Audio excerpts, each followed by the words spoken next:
Good afternoon, good evening, good morning, everyone. Welcome to our webinar series. My name is Srinivas Kunte.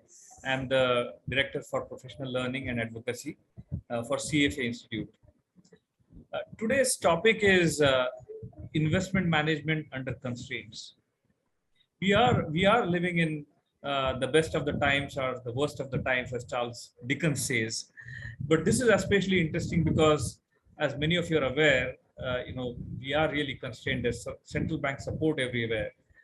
Bill Gross, the bond king, said that the days of wines and roses are all over. Now, what does that mean?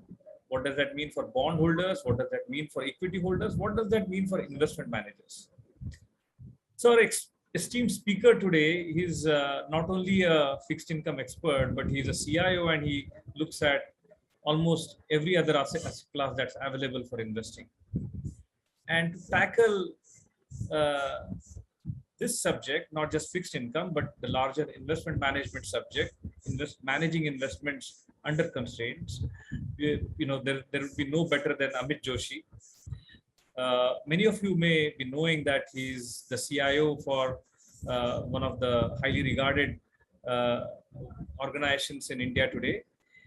He's been CIO for Bajaj Alliance. Amit has been the CIO for Bajaj Alliance since 2016. He's a veteran. Amit is a veteran in the field. He's a fixed income specialist. He's an equity specialist. So do ask your Bill Gross questions to Amit. Amit, I should share that he's a history buff. He speaks immaculate Hindi, and he's a champion cyclist. Every weekend, he does 200 kilometers easy. So welcome, Amit, and thank you so much.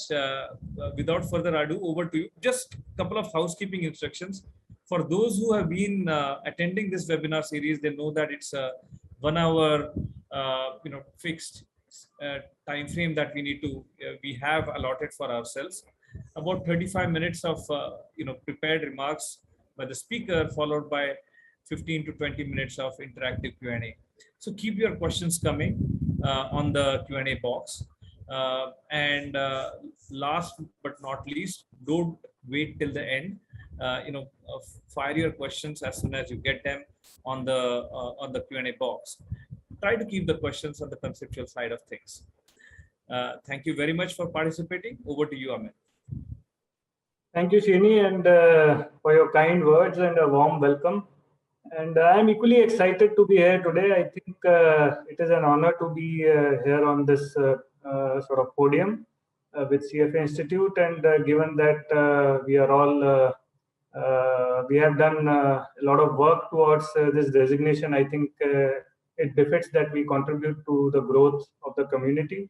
So welcome all this evening, and today we are going to discuss how we go about managing our investments in a property and casualty insurance setup. That's a more specific topic, but I think there are some general topics also covered here. So we'll start right away. So this is the agenda for today. So we just briefly talk about what is happening globally in the industry, and then we get more specific to what is happening in India. And that's where most of the exciting things are happening right now. Then we go on to see how stakeholders are sort of looking at things. What are their expectations in terms of returns from the investment portfolio? We look at the regulatory guidelines which are prevailing today, and looking at the mandates and the kind of portfolios which exist these days.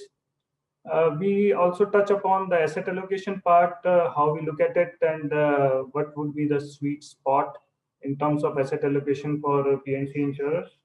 Obviously, we slightly go into more details in terms of fixed income and equity, how we look at things, how things stand now, and where we see things going in future. So just to start, so globally we see that today annual premiums for P&C industry are around $2 trillion. So that's a huge number, and I think this number has been growing consistently. We expect this number can actually almost double from here in next 20 years. But now important part here is that most of this growth will come from emerging markets like India, where the industry is growing at a much faster clip as compared to developed nations. And I think that is par for the course, and which is happening in each and every industry. And general insurance or P&C insurance is no exception. Also, if you see in terms of penetration, if we go to the next slide, you see that developing countries are still hugely under-penetrated in terms of P&C insurance penetration. And there is a reason for that. Typically, what happens that there is an inflection point in terms of per capita GDP, after which we see that most of the financial services actually take off in any economy. So some experts say it is $2,000, some say it is $3,000. So I think that number could be debatable. But one thing which is not debatable is that after that inflection point, there is a sort of vertical rise in most of the financial services. And I think we have seen that happening in India. We saw that how mutual fund industry also started very small in India. And today now we have such probably the monthly inflows are equivalent to annual inflows, which were there a few years back. So similar is the case with the P&C industry also. Fact is that in India, the history of this industry is quite old. Previously, we had only public sector companies who were present in this space. Early 2000s, we saw the entry of private sector. And after that, we have observed that in terms of growth, most of the private sector companies have done much better in terms of innovation, in terms of product offerings, and in terms of increasing the reach and penetration. So we believe that going forward also, I think private companies will continue to lead in this growth of the industry and innovation. And I think that now the buzzword, which is digitization, fintech, I think that's where most of the activity is happening. So just moving on. So currently the premium size is around $27 billion for India. As I said, that the penetration is low, growth is expected in next 10 years, probably it could be a CAGR of 15 to 20% per annum. And a lot of innovation is happening in this space. And also, along with the innovation, a lot of capital is also flowing in this space. Now, I think every other financial services platform is talking about how they sort of marry any payment service along with the insurance, which is life insurance as well as P&C insurance. So if you see the valuations which are being accorded to these platforms are now sort of beyond belief. We have seen some recent listings also in the market. I think that gives us enough evidence of that high interest of investors globally in the India story. And we believe that I think that story will come to fructify in the next 10 years. So how the industry is stacking right now, as we can see that currently the industry is basically well diversified in terms of product offerings, even though health and motor still have a lion's share of the business. But I think some other lines are also growing. Effectively, what is happening is that now the regulations earlier were very restrictive in terms of pricing. Since the pricing have been freed by the regulator, a lot of product innovation has happened. And that has actually helped in the industry to grow. So we see probably every 6 months to 12 months, a lot of new changes in terms of products offerings by the industry. And I think the curve is very steep in terms of learning, in terms of product offerings and all.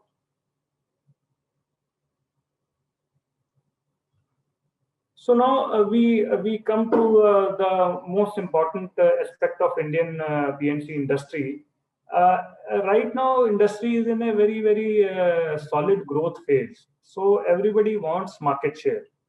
And one of the major side effect of that race for market share is that companies are basically willing to make probably short-term losses in search of longer-term profits. So when I talk about losses, I'm talking about underwriting losses. So effectively, how it works is, let's say you collect 100 rupees as premium in a year. If you are paying out the claims and expenses more than 100 rupees, it means you are making a loss in terms of underwriting. So you can see the figures here.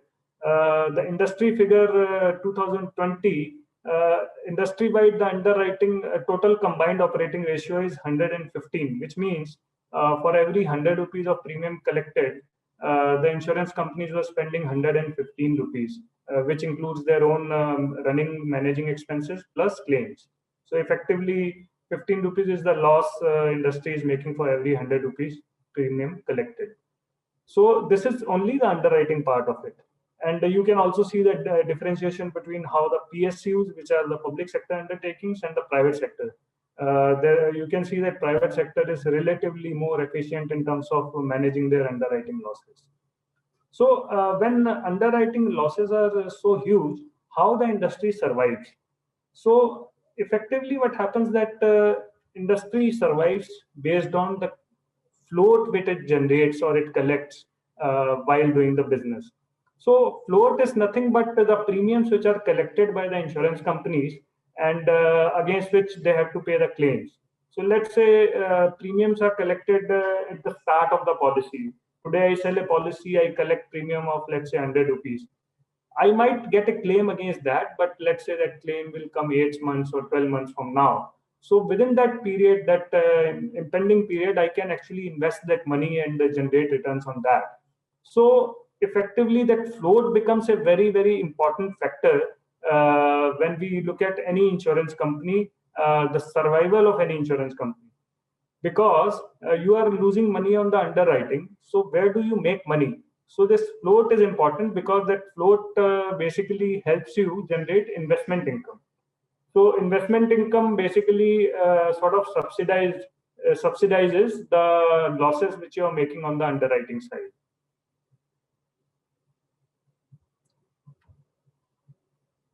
So typically how the float is generated, float could be generated based on the kind of business mix you have. Typically what happens that if your business is long term, like when you buy a third party motor insurance, you can buy it for a longer period, let's say 3 to 5 years. And typically the claims also in that business are very long tail, which means the premium which you have received today against which the claim will come in next 3 to 5 years. So effectively, let's say you have collected 100 rupees premium, and even if you are paying out a claim of 110 rupees in 5 years time, but within that 5 year time period on that 100 rupees, you can generate income. So on a conservative basis also, let's say you generate around 8% income on that 100 rupees. In that 5 years time period, you will generate around, let's say 40 to 50 rupees, putting it very simplistically. So effectively, the long-tailed business actually is good for the insurance companies because it helps them generate long-term float, and they can actually generate investment returns on that. And then the second aspect of it is that if your solvency, which is basically the regulatory capital requirement, is high, which means your net worth is higher than what regulator requires, then you can actually invest that also because that capital has to be there in the business, so you can generate returns on that. Plus you can also have seasonality in the business. So effectively, let's say whatever business you generate in a later half of the year, the claims will not come in the same year. So all this put together actually helps in generating the investment float on which you try to generate returns. So in this slide, you can also see the representation of different companies, the kind of floats they have in their business. So when you see the float numbers, you can see different numbers ranging from 3 to 4 to 5. This is nothing but sort of their total float divided by their total net worth. So effectively, your net worth is, let's say, 10, and your total float is 40. So the investment float number or leverage is 4. So higher the leverage you have in your business, the greater the ROE you can generate, because on a given amount of capital, the more float you generate, the more investment income you can generate.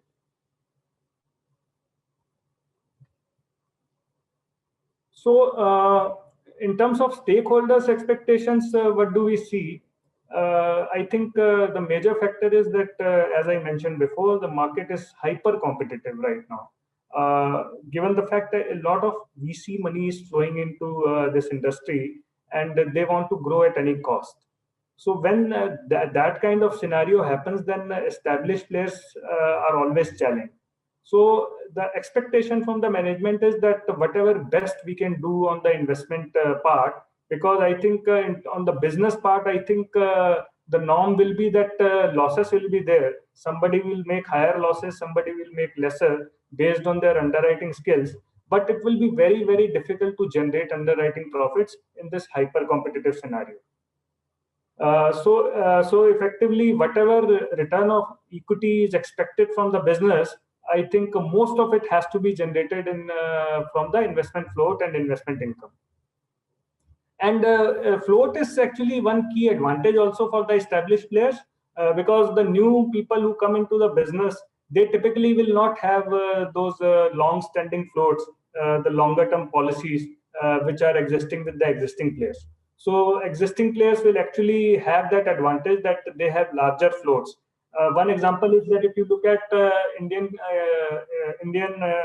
ecosystem, most of the PSU companies have a very large legacy portfolios, where they have probably bought equity stakes in all these blue chip companies many years back.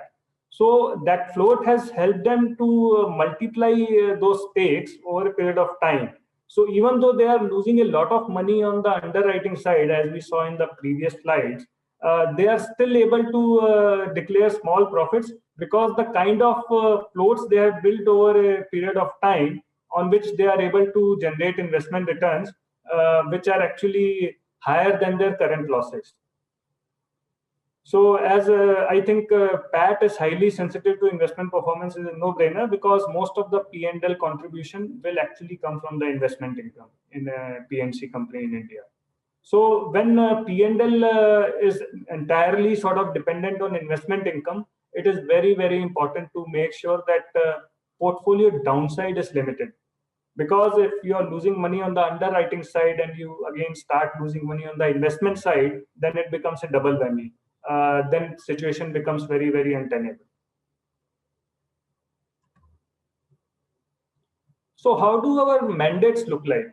So right now we are very tightly regulated industry in terms of where we can invest.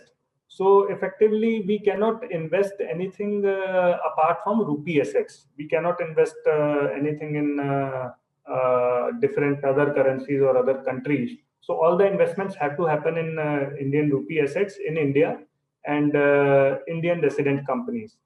And out of that also, government actually demands their share. They say you invest 30% in sovereign instrument, which are instrument issued by central government or state governments. And on the credit side also, the mandate is restrictive, that the minimum 75% of your portfolio has to be AAA. And very selectively, you can actually go down the credit curve. On the equity side, typically most of the insurance companies in this segment have focused on large cap exposures. The reason for that is that if you look at the kind of business they are running, they need liquidity and they need some regular income also. So typically large caps will suit these requirements because liquidity is high. And if you choose some large dividend paying companies, you can actually expect some regular income from the equities also, apart from whatever capital gains you typically book. On the alternative side, the regulator has started opening up, but still the limit is very small. Right now, we can only invest around 3% of our portfolio in alternatives. Currently, PNC companies are actually not allowed to use derivatives. There is a small window, but we haven't seen any company using derivatives on the fixed income side. Equity derivatives are fully prohibited.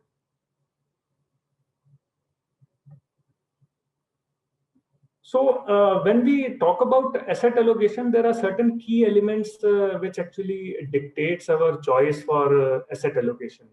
One is that the portfolio has to generate some positive return on a year-on-year basis. So it's not that in a 5-year period, 3 year you are making profits, large profits, and 2 years you generate negative return. That is not acceptable.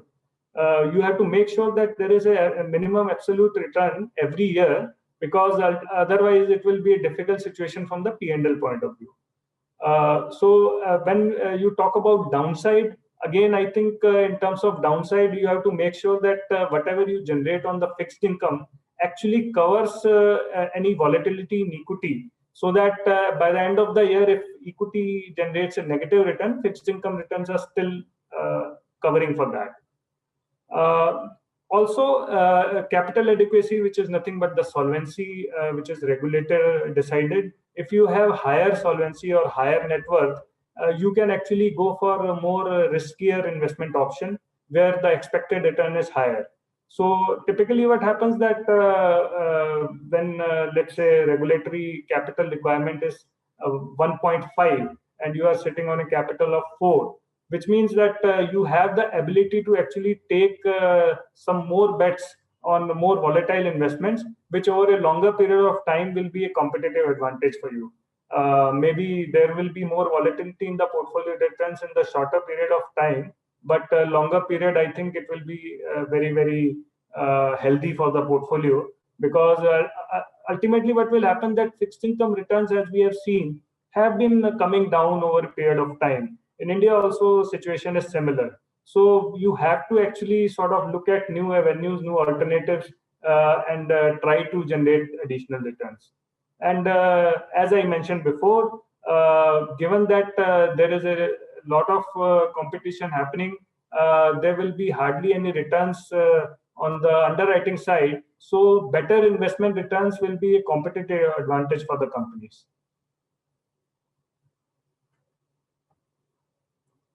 So fixed income, when we look at the fixed income portfolio, I think the key element is to be seen is in the ALM of the portfolio. So typically in India, ALM for P&C insurance companies is around 2 to 3 kind of duration. Most of the business comes with a 1-year horizon, but as I mentioned before, there are certain products where you have longer horizon or long tail kind of situation, like third party motor insurance. So overall liability duration for us will be around 2 to 3. So how do we manage against that? So there, I think an element of sort of tactical and strategic decision making comes in. When we talk about tactical means that obviously our benchmark will be more aligned with our liability ALM. But then we can sort of move around that benchmark based on various tactical decisions which we make. For example, let's say RBI have policies every other month, and there is a market expectation on RBI policy, where what are they going to do in a particular policy. And markets will actually start aligning their portfolio based on the expected outcome of the policy. So typically what happens that let's say in a period where interest rates have been consistently coming down and the market expectation keep building lower and lower interest rates and accommodative stance in monetary policy, the portfolio duration will continue to get or move higher as against the benchmark duration. And vice versa is the situation which is prevailing now, that if you see most of the portfolios in the industry, they will be slightly tilted below the benchmark duration, simply because of the fact that the expectation is in next few months or within next 6 to 12 months, the interest rates are likely to inch up. So in terms of our longer term strategy, I think that is a more 2 to 3 year kind of view, where we have a core part of the portfolio which will be altered based on this view. So right now, I think a longer term interest rate view is quite bearish in terms of interest rates expected to go higher. So I think typically, right now we'll keep very short-term bonds in the core portfolio, and as the time passes, we'll try to add more longer bonds at higher interest rates when the higher interest rate trajectory is realized. So when we look at the sheet, these are some of the factors we basically cover in terms of how we look at interest rates.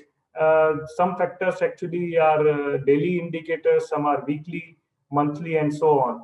So what we do is that we keep tracking these different indicators, and based on their values, we have sort of developed an internal model which basically points us to what kind of duration stance we should take in the current economic scenario. So as you can see that there are different weights assigned to different factors. Also in terms of scale, also there are different scales which are assigned. So all that comes in a single number, which is basically an indicator. So that number could be from 1 to 10. Right now, the assessment is closer to 4, which means that we are slightly bearish in terms of bond markets. We expect the interest rates to go up in near future, and that also basically determines our portfolio stance. So this is another good indicator of how we look at interest rates. This is a Bloomberg metrics for forward rates. And as you can see, the second column, which is the current column, the interest rate curve is there from 3 months to 10 years. You can see that as we move forward in time, as per this forward rate curve, interest rates are actually expected to go higher. We should keep in mind that these are theoretically determined rates at any point in time based on the current swap rates and the current bond rates. So this can change. But if you track this metrics over a longer period of time regularly, it gives you a fair indication of where the markets are thinking interest rates will go in future. So keeping track of this metrics also is important to determine our fixed income strategies.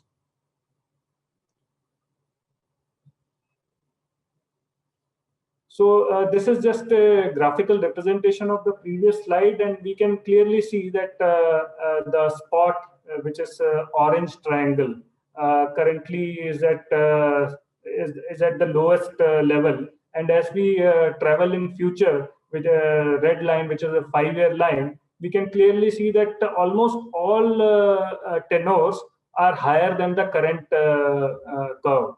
What it tells us is two things. One is that there is a upward trajectory of interest rates, but also we have to observe that short-term rates are expected to go much higher as compared to longer-term rates.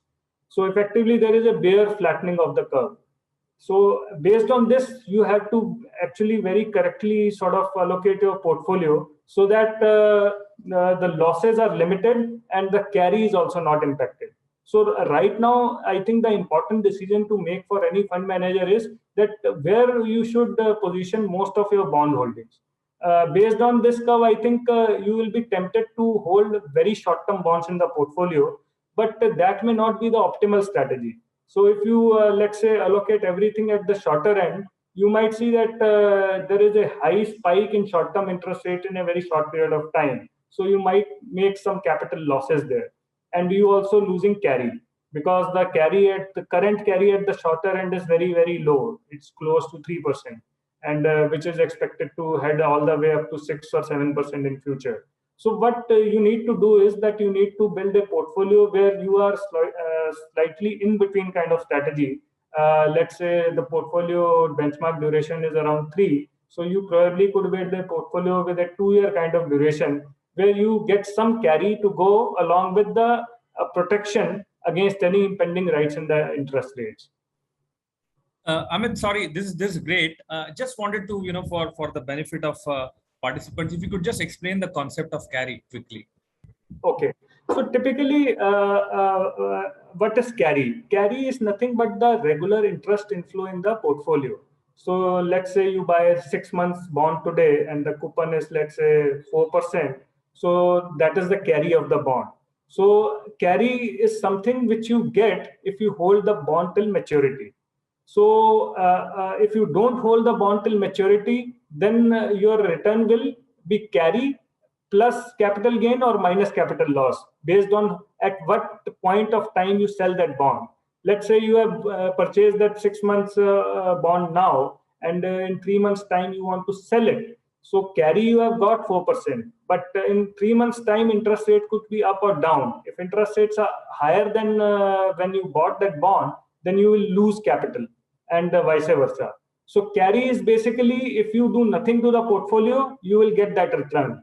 But if you alter the portfolio characteristics before the maturity of the bond, then capital gain or capital loss will alter the return sort of profile. Right. And what you are saying is that people should think, I mean, at least for insurance companies, they are trying to put the duration slightly lower than the benchmark. And if the benchmark is if it is at 3 years, then you try to do it 2 years.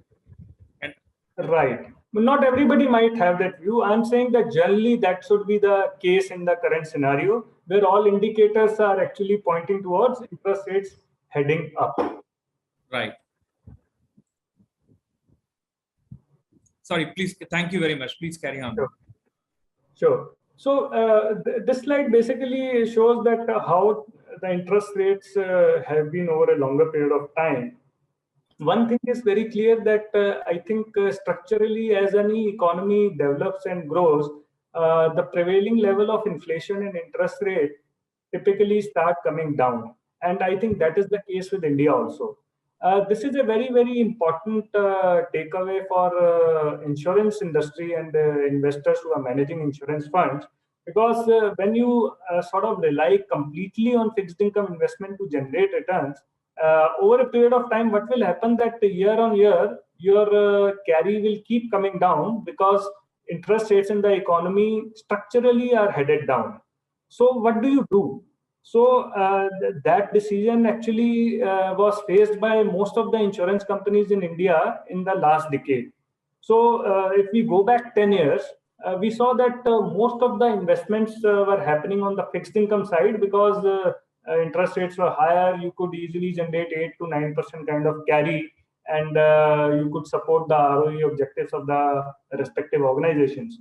But as the time passed and we have seen the interest rates consistently coming down, typically the question became that, okay, if this carry becomes lower and lower, and the underwriting losses are anyway standing, so how do we make sure that overall ROE is protected for the company?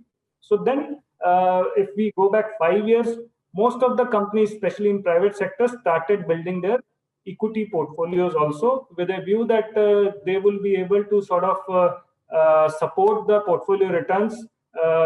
Equity will be volatile, but at least in the longer term, on an average, they will be able to better the fixed income returns. So when we move on to the equity, I think the first objective for any insurance company is that in any equity portfolio, downside protection is the key. Typically, if you look at the portfolios which are in the industry, you won't see many small cap or mid cap kind of holdings. That is there for a reason, because they want to actually have a portfolio which is more stable. They are happy with the market returns. So they may not want alpha over and above the benchmark returns. If they are getting the market returns, they are fine. Liquidity, obviously, in a PNC company, at any point in time, you can get a large plane. So given the fact that you have most of the investments in the fixed income currently, you can generate liquidity from there. But let's say you build an equity portfolio to, let's say, 20, 25, 30% of the overall portfolio, then liquidity of the equity portfolio also comes into play. And then regular income, obviously. Dividend yields on the large cap stocks in India is basically low, but still you have selective opportunities available where you can build a dividend yield portfolio for the core part of your equity.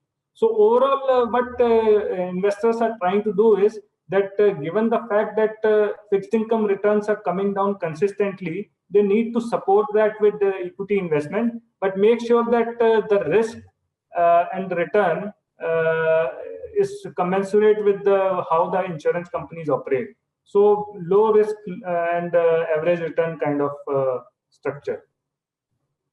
So this chart basically tells us that how equity returns have been. So if you see this chart, we have seen the 3 years, 5 years, and 1 year rolling returns. So 5 year period, actually, there is a very less chance that you will make negative returns. So effectively, in last 10 years, just one time it happened that 5 year rolling return was negative. So this chart basically tells you that if you are actually in large cap equity for a reasonable period of time, your downside becomes protected. You are basically likely to generate, let's say, inflation plus growth kind of returns, and you may not get extraordinary returns, but you will be able to actually support your lower fixed income return by slightly chunky equity returns in between. So in terms of valuations, we all know that currently the prevailing valuations in the world equity markets are at all-time high. We also know the reasons for that. A lot of liquidity was supplied by central banks and governments the world over, and we saw most of the markets actually doubling from their COVID lows.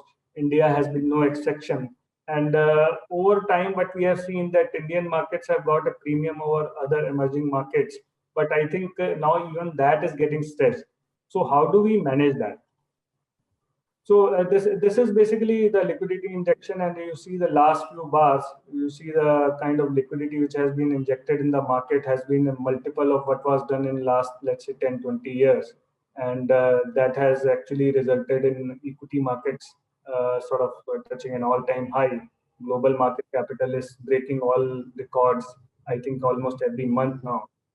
So when we did the recent analysis, we saw that Indian equity market was actually above their mean valuations on almost all parameters. Whether we look at price to book, whether we look at price to equity, or in terms of market cap to GDP, almost all ratios. So what do we do? Now, there are two things here. One is that we can decide that, okay, at these high valuations, we will simply sit out from the equity markets and wait for the correction. But typically, I think that strategy has not worked in India over a longer period of time. What we can do typically is that, let's say, you have decided that your neutral allocation to equity is around 8% of the portfolio. You can decide to stay at let's say 5-6% levels, and if there is a correction, you can again try to build up your equity portfolio, let's say, to 10 to 12%. So overall, you don't want to stay out of the markets completely. You want to just alter your portfolio profile so that at higher valuations you are slightly lower than the benchmark. Similar approach to fixed income approach, which we discussed previously. So in terms of allocation, now this slide basically talks about the combinations for equity and fixed income portfolio. These are all rolling returns. So 5-year rolling returns, 3-year rolling returns, and 1-year rolling returns. And the numbers are basically mean, standard deviations, minima, maxima.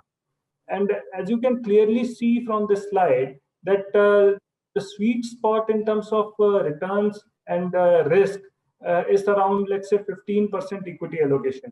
Because if you go beyond, then the additional returns are not compensating for the kind of risk you are taking. So, but we have seen that over a period of time, most of the PNC companies have actually gravitated towards this 15% kind of equity allocation in India, where the sweet spot in terms of risk and return is lying. So as you can see, I have given the numbers here also for different companies. So we have seen that nobody actually in this list has actually gone beyond around 15% allocation. So probably I think they are also keeping in view the overall profile of their portfolio in terms of risk and return in view when they are building that equity in the overall portfolio. We have seen that given the fall in rates in India over a period of time, insurers have been building their equity portfolio. I think by the end of next 2-3 years, we might see that most of them will gravitate towards around 15 to 20% kind of equity exposure. So this is basically the end of the presentation, but I think we have now time for questions and answers. And Shini, over to you. Yeah, no, lots of questions, extremely insightful and kind of comprehensive overview of what's happening in investing. You covered so many different topics, Amit. Let me start with one of the core questions, which is on what kind of tools you're using to do all of this, Amit. Like, for you talked about asset allocation, you talked about 15% kind of like 15% allocation to equities. You talked about putting things below the benchmark, both for fixed income as well as equities. So are there some tools that you're using, or is it all Excel driven? What happens in that space? Typically what happens that when you see we have different sources of information. Obviously, most of the institutional investors will have things like Bloomberg and Reuters, whatnot. But then what we do, we try to build our own internal model. So nowadays, I think one important contribution which is coming is through our analytics side. So we work very closely with the analytic team in the company. They have been able to actually support us in trying to build some predictive models. So these models are basically self-learning models. So typically, most of the time when you input any new information in that model, it learns and then basically improves the outcome accordingly.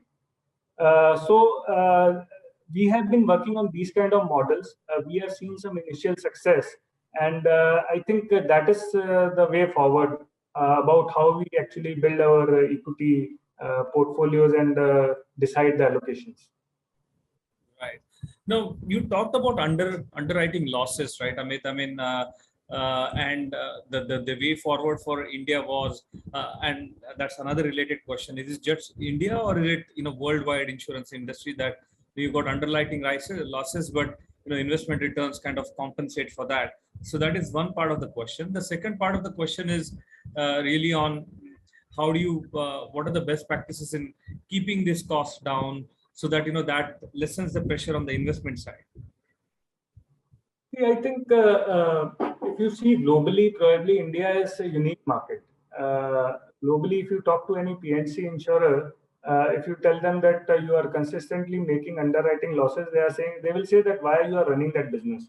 The reason being that if you go invest, you hardly make any money on the bond side. Interest rates are either zero or negative. So what do? Because you cannot simply put all your money in the equities and hope that you will make some positive returns. And in the meantime, you are actually losing money on the underwriting side. So India is a unique market. Why? Because there is still, I think, interest rates are still 5 to 6% on the government side, and if you go down the credit curve, you can still generate, let's say, 7 to 8% returns, which is not the case in developed Western markets. So in India, I think this story will continue for some more time because competition intensity is very high in this market. And it is there for a reason, because look at the penetration we have in India right now. It's so less. Let's say we can easily multiply 5 times from here in next 10 years. So everybody wants to grab that kind of market share initially at the expense of making underwriting losses, so that tomorrow when actually market matures and they have that kind of market share, they will be able to sort of dictate terms. So in India, I think we have to live with this kind of competitive intensity, and that's why the pressure on the investment managers will continue. Right. So you had a very interesting slide. I think it said that there are some regulatory limits on each asset class. So by the way, Polimi had asked these questions. Okay, so but the related question, with reference to the slide that you had in terms of like the asset allocations the regulatory guidelines on asset allocations. Do you see that changing, or how fluid is that scenario, or do you have to make representations to the regulator to change those limits? What goes on there? I think it's both. One is that regulator also is very risk averse in terms of how they look at the portfolios of the insurance companies, because they realize that most of the risk lies in how companies are able to protect the portfolios. Because ultimately, those portfolios only will be sort of paying the claims in case the claim arises. So claims will happen for sure. So regulator is very keen that companies have enough liquidity and enough assets to cover the claims as and when they happen. We have seen over a period of time that regulator has been receptive to insurance companies in terms of exploring new ideas in terms of where you want to invest. Now, there was that small percentage which was allowed in alternative investment. That was a result of that representation only. And from time to time, we do talk to the regulator, and they have been very receptive actually. So, Aman had this question, I think, but when you say alternatives, cryptos are not allowed, right? No, crypto is far, far away. Right now, first, I think equity derivatives, if they allow, that would be a good thing. But cryptos, I think even now, government is still considering whether to allow or not. I think a bill will come in next few days. So, no cryptos and all. And as I mentioned, that only rupee assets are allowed right now. We can't even invest in foreign currencies. Right. So does this include? I mean, Ram had a related question. So you can, of course, invest in overseas companies, right? Or is it just Indian domestic companies? Only domestic companies. Only domestic companies. Okay. And what kind of alternatives, in that alternative slot, what kind of alternatives are you allowed to invest in? You can invest in AIF category, equity, fixed income, also real estate. So you can do that. Right. So, all of this, I wanted to understand, Amit. I mean, you've been very successful, highly regarded CIO for at least 7, 8, 10 years probably now. What are the pressures? I mean, do you see the pressures coming to you, and how do you deal with pressures? How does the CIO deal with pressure? How does the CIO keep the morale of the team up?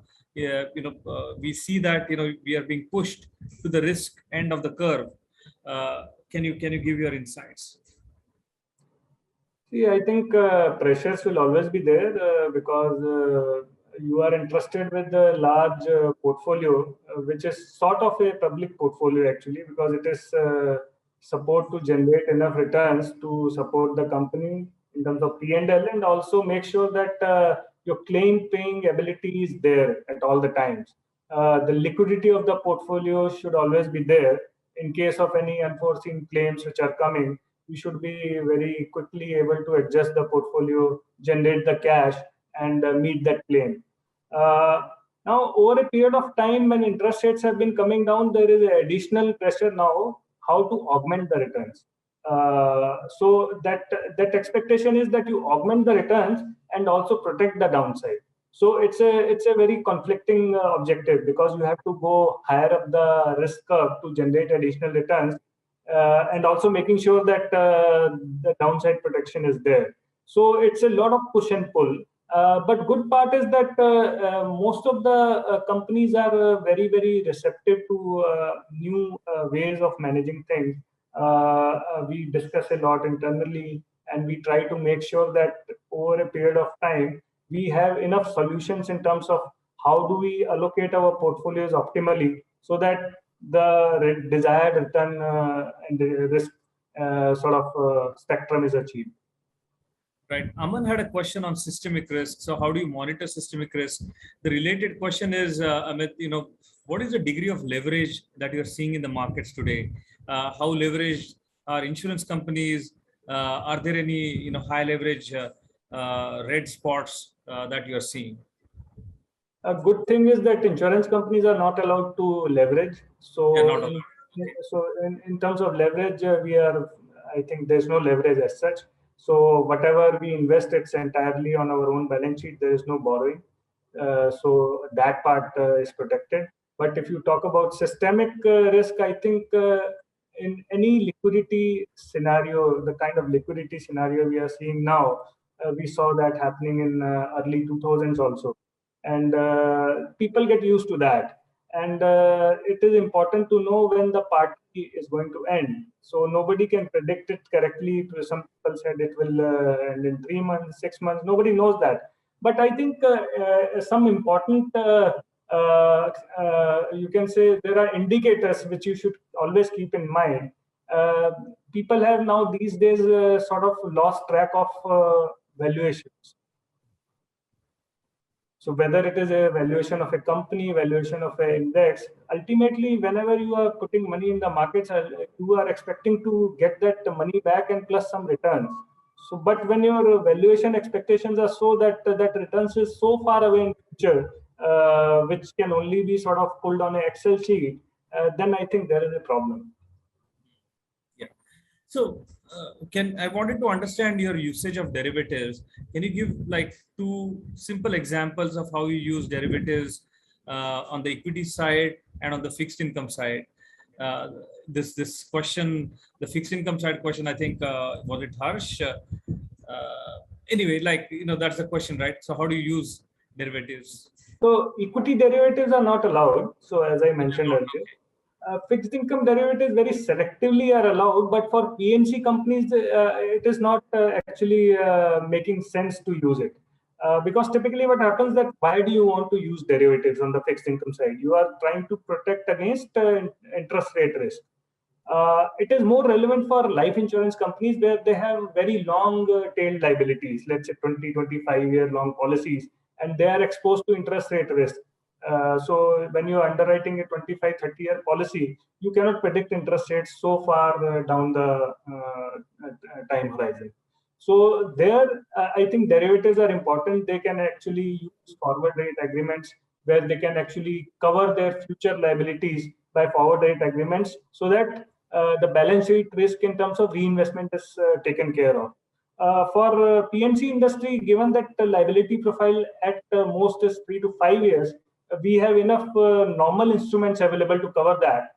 So derivatives may not be that relevant for us. Right. Devendra Singh has a question on index investing. So, do you do index in investing? What are your views on passive trend picking up in India? So, two questions. So passive trend is picking up, and as I mentioned before, that most of the PNC companies, if you pick up the portfolios and you just scan through, you will realize that there will be some stocks here and there, but the characteristic of the portfolio will be like an index only. So maybe they will not hold all 50 stocks of Nifty, but if you see the characteristics of the portfolio, you will see that it is very, very similar how Nifty behaves. And I mentioned the reason for that also. One is that here the primary objective is not alpha generation. Primary objective is to get the market returns with low volatility. So typically, whosoever is using indexing strategy or let's say selective indexing, they are trying to see that whether they can sort of have a lesser beta than the index also and try to get the index return. So effectively, it's a conservative indexing, I would say, than fully going passive indexing and trying to sort of do nothing. So we do try to add value to the indexing by do selective indexing sort of thing. Right. So you don't. I mean, you are doing all of these active decisions in your own team, right? You don't give mandates to people to, kind of like you don't hire an asset manager to manage your own assets. How does it work? No, whatever we do on our own actually, because one that there are regulatory limitations also. We can use ETFs, but apart from that, we cannot give money to any external fund manager to manage for us. Right. I wanted to quickly go to to your portfolio optimization process. You already described that you've got an internal model, but how do you see the relevance of, let's say, something like a Markowitz frontier?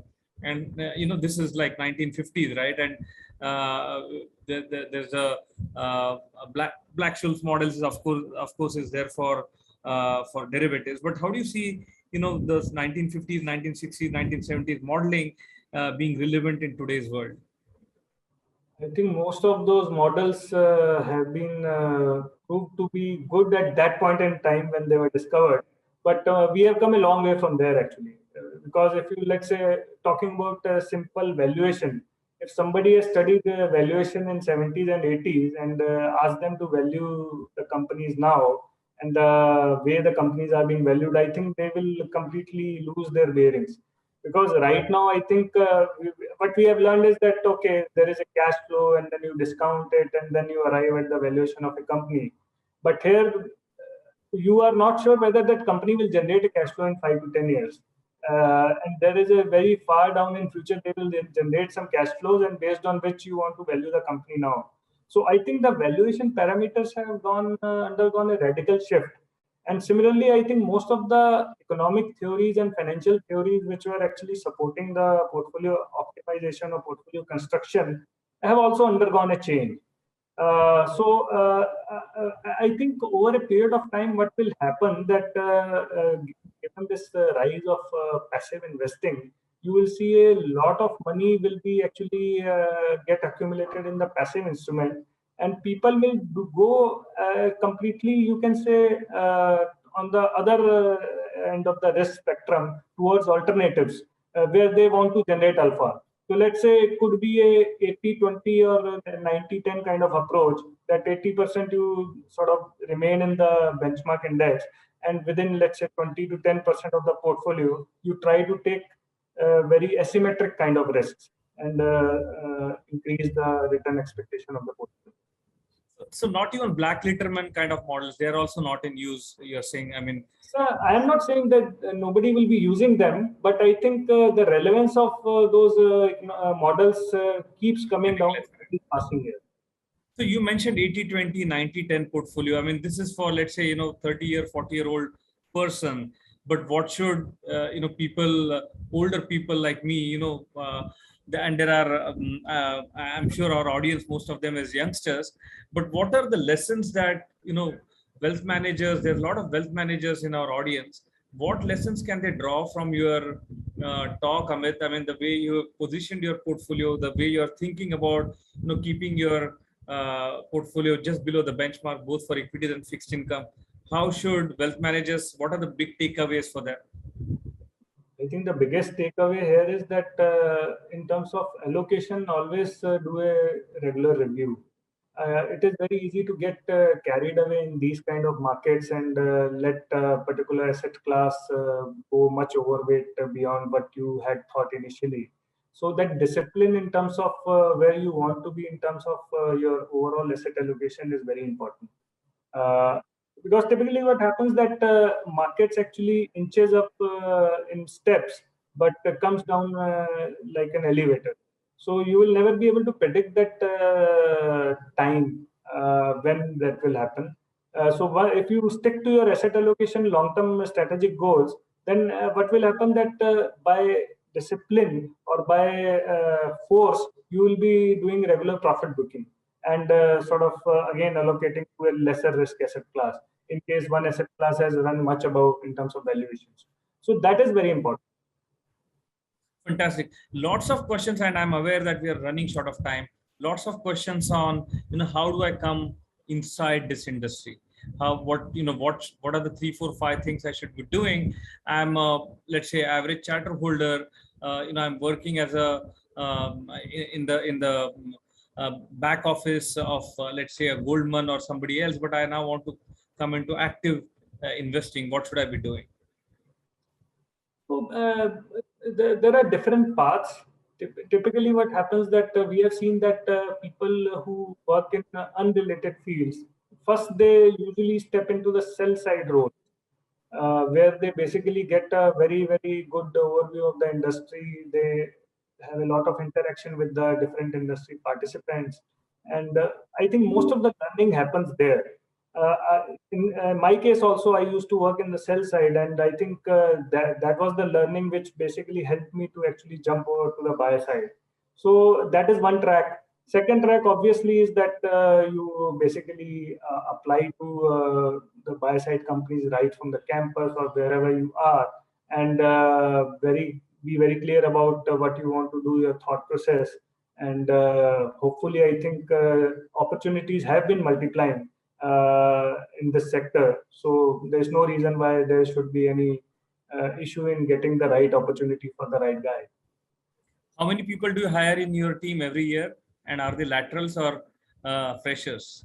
No, that is a problem because it's not a sort of, you can say, the structure of the teams is not like that. If business increases, the number of people will increase because we have, you can say, high operating leverage sort of. So if I look at my team, the numbers have been unchanged for last 6 years, even though our assets have multiplied 3 times, because I think that operating leverage works in our favor. So in terms of adding to the existing teams, I think that will not be happening at many places. But many new organizations are actually entering into the space. There are so many fintechs who are actually entering this space. So I think in terms of opportunities will continue to increase. And most of the opportunity will come with the new organizations. With the existing organization, when obviously people move and there are some lateral hirings, or at times we hire freshers also, but that is very less. Right. No, that's on that very hopeful note, Amit. Thank you very much for this really wonderful and insightful talk on investment management under constraints. Really enjoyed it. I'm sure our participants would have enjoyed this as well. Just that for people to know, Amit has made this presentation available for everyone, so you can take a look at that. And as Harshad is pointing out, we've got a corporate governance annual event which is hosted by the Pune chapter, where which Amit is a member. So do join that. It's tomorrow, day after tomorrow. It's a annual annual kind of event. Top-notch speakers from the industry come in. So do join for that. Thank you for joining in. Thank you very much, Amit, again. See you soon. My pleasure.